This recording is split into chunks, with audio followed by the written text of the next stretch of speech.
talk about how to wax the board. You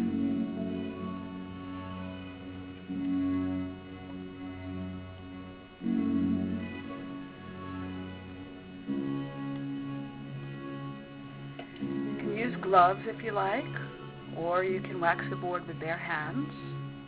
And take the wax and in a crisscross motion, wax up and down the board.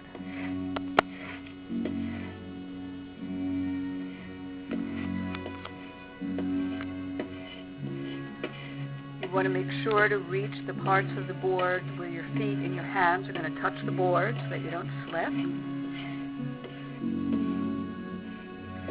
Be sure to wax the rails because you're going to touch the rails when you're paddling out. If you need to grab the board, do turtle rolls.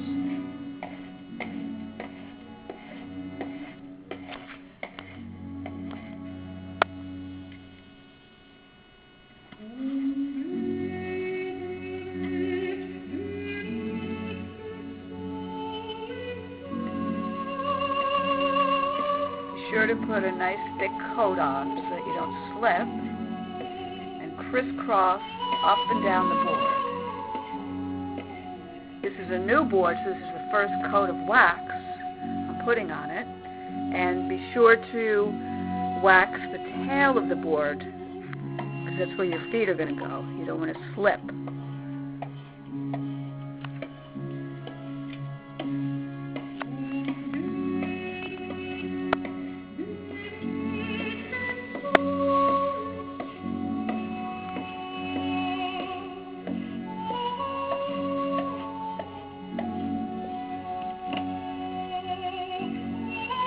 Any gaps, any areas where you haven't waxed, be sure to wax those areas.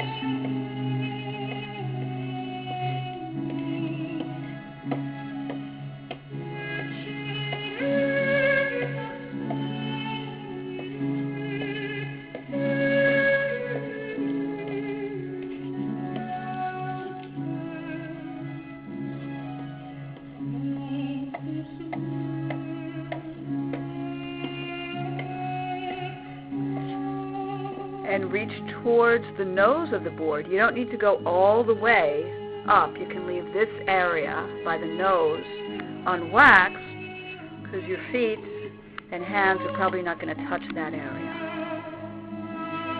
Unless you'll be nose riding. If you're going to have a long board and go way up by the nose with your feet, then you would wax the whole area. Otherwise, you can leave it unwaxed.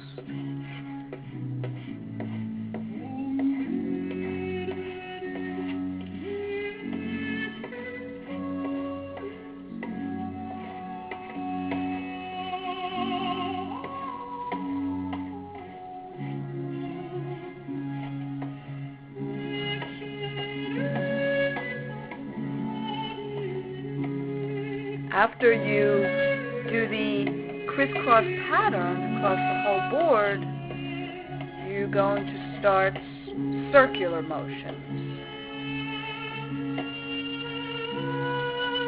So you're going to make circles all across the board, all these areas where you've put the wax. Start putting circular layers of wax all up and down the board, and you'll see that the wax is starting to bead up. You want to have like this small bump so that your feet and your hands will have something to grip onto.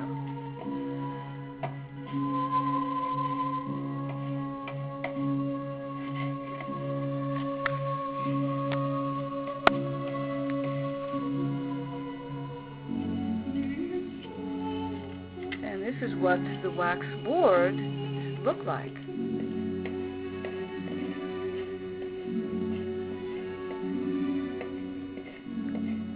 So in a nice thick bumpy layer.